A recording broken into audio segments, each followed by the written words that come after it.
बिस्मिल्लाहिर्रहमानिर्रहीम। अस्सलाम वालेकुम। आज हमने चैप्टर नंबर 4 जिसका नाम क्या है, टर्निंग इफ़ेक्ट ऑफ फोर्सेस, इसका टॉपिक पढ़ना है determination of a force from its perpendicular components. यानी लास्ट टाइम हमने क्या पढ़ा था, एक फ़ोर्स को ड्रा किया था और उसके परपेंडिकुलर ड्रा किए थे। आज हमने क्या करना है, आज हमने रिवर्स काम करना है।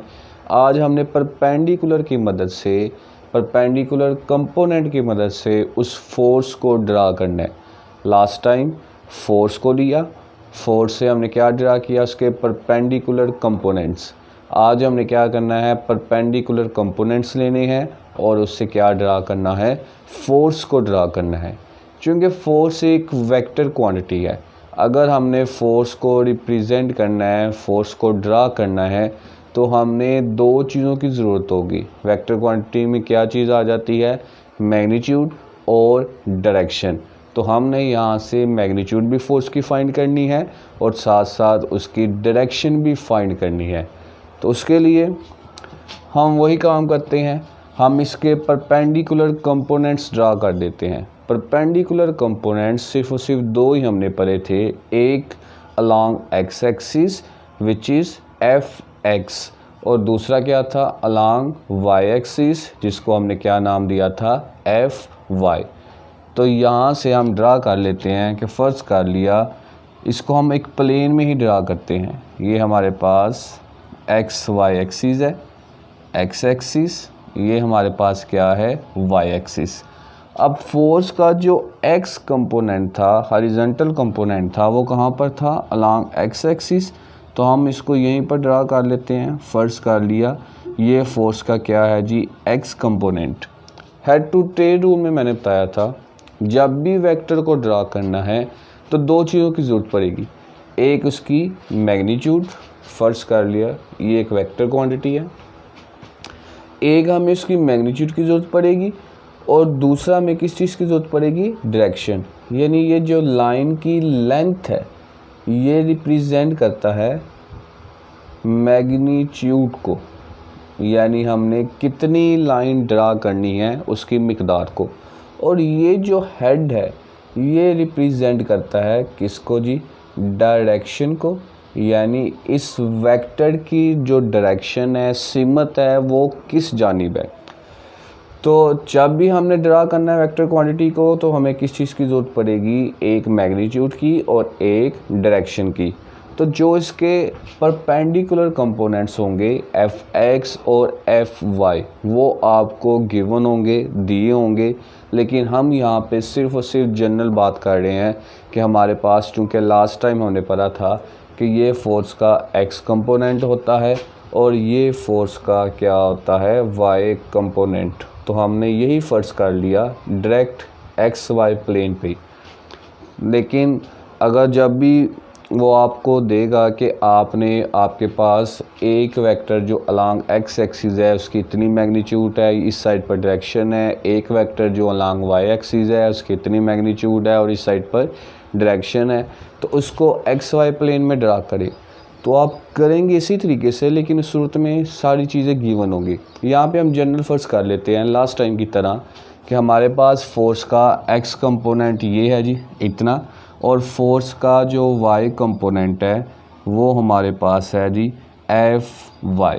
तो ये दोनों एक दूसरे के साथ कौन सा एंगल बना रहे हैं यहाँ पे, 90 का। तो इसका मतलब है कि ये दोनों एक दूसरे के ऊपर क्या है, म्यूचुअली परपेंडिकुलर या फिर परपेंडिकुलर कंपोनेंट्स।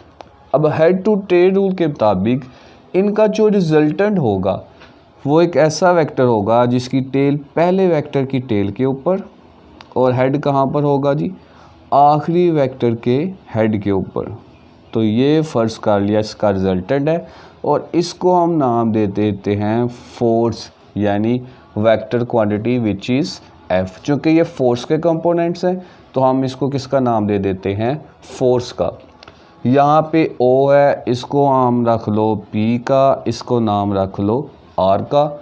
तो हेड टू टेल रूल के मुताबिक जो रिजल्टेंट वाली लाइन है वो क्या होती है, या जो रिजल्टेंट वाला वेक्टर है वो क्या होता है, जितने भी वेक्टर्स को ऐड किया गया है उनका सम। तो हमने इसको लाइन को रिप्रेजेंट किया किससे जी, ओ आर से। तो ओ आर किसका सम होगा, O P plus P R. अब इस लाइन को हम किससे रिप्रेजेंट करते हैं, फोर्स यानी एफ से। ओ पी को हम किससे रिप्रेजेंट कर रहे हैं, एफ एक्स से, प्लस पी आर को हम किससे रिप्रेजेंट कर रहे हैं, एफ वाई से।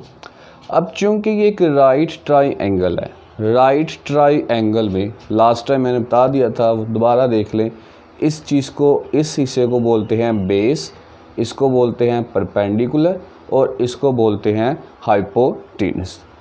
राइट ट्राइंगल में अगर हमने किसी भी चीज़ को, किसी दो साइड्स गिवन हो, तीसरी साइड को फाइंड करना हो, तो उसके लिए एक थ्योरम अप्लाई करते हैं जिसको हम करते हैं पैथागोरस थ्योरम या फिर मसला फिसागोरस। तो इस पे हम पैथागोरस थ्योरम अप्लाई करते हैं। अकॉर्डिंग टू पैथागोरस थ्योरम,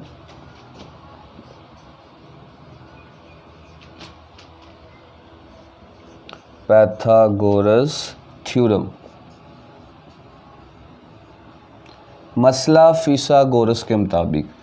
अब मसला फिसागोरस क्या है जी, मसला फिसागोरस के मुताबिक जो हाइपोटेनस का स्क्वायर है यानी ओ आर स्क्वायर, ये इक्वल होता है बेस स्क्वायर यानी ओ पी का स्क्वायर प्लस परपेंडिकुलर का square which is P R square. अब सारी वैल्यूज़ हमारे पास मौजूद है। ओ आर ये लाइन रिप्रेजेंट करती है एफ़ को, तो ये बन जाएगा एफ़ का square equal to O P ये रिप्रेजेंट करता है एफ़ एक्स, और ये बन जाएगा एफ़ एक्स स्क्वायर और ये बन जाएगा एफ़ वाई स्क्वायर। हमने यहाँ से फोर्स की मैग्नीट्यूड निकालनी है, यानी क्या फाइंड करना है, एफ़ को। ये ऊपर क्या आ रहा है, स्क्वायर, तो स्क्वायर को हमेशा किससे ख़त्म किया जा सकता है, स्क्वायर रूट से। तो इसका स्क्वायर रूट ले लो बाय टेकिंग स्क्वायर रूट, जज़र लेने से। तो स्क्वायर रूट आ जाएगा एफ स्क्वायर का भी equal to F X square plus F Y square का भी। ये स्क्वायर रूट से कट गया, ये क्या बच गया जी, एफ इक्वल टू। अब ये स्क्वायर रूट अगर अलग अलग होता तो यहाँ से भी क्या होता, स्क्वायर रूट से कट जाता, लेकिन ये स्क्वायर रूट क्या है, अब ये होल क्वांटिटी का है और ये एक परफेक्ट स्क्वायर नहीं बना रहे, इसलिए ये कट नहीं होगा, ये वैसे का वैसे ही रहेगा, F X square plus F Y square. तो ये हमारे पास यहाँ से क्या आ गई, फोर्स की मैग्नीट्यूड।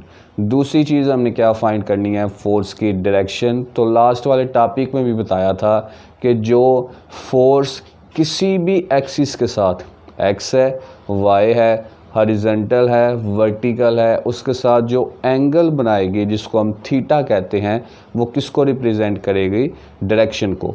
तो यहाँ से भी हम डायरेक्शन ही फाइंड करने के लिए कौन सा ट्रिग्नोमेट्रिक रेशियो यूज़ करते हैं। लास्ट टाइम हमने दो ट्रिग्नोमेट्रिक रेशियो यूज़ की थी, साइन थीटा, कास थीटा।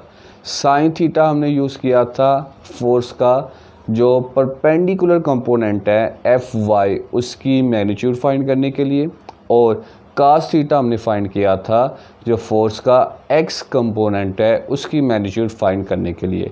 तो तीसरा कंपोनेंट हमारे पास ट्रिग्नोमेट्रिक रेशियो कौन सी बच गई, टेन थीटा, क्योंकि हमने तीन ट्रिग्नोमेट्रिक रेशियोज पढ़ी थी, साइन थीटा, कास थीटा और टेन थीटा। साइन थीटा और कास थीटा को हमने यूज़ कर लिया था एफ एक्स और एफ वाई फाइंड करने के लिए। तो आज हम यूज़ करेंगे टेन थीटा को डायरेक्शन को फाइंड करने के लिए। तो यहाँ से ये इरेज कर देता हूँ थोड़ा सा मैं। टेन थीटा tan थीटा की वैल्यू आपको लास्ट टाइम बताई थी, वो क्या होती है जी, परपेंडिकुलर ओवर बेस, यानी P बाय H।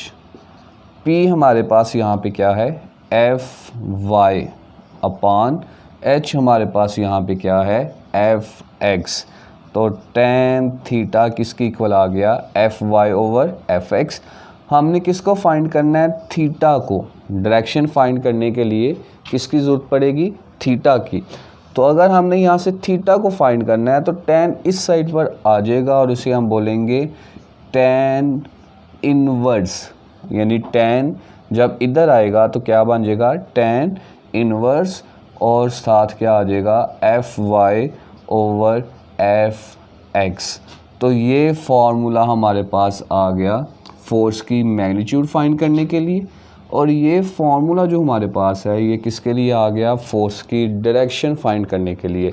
ये दोनों फार्मूले आगे न्यूमेरिकल में यूज़ होंगे, तो आप इसको अच्छे तरीके से देख लें।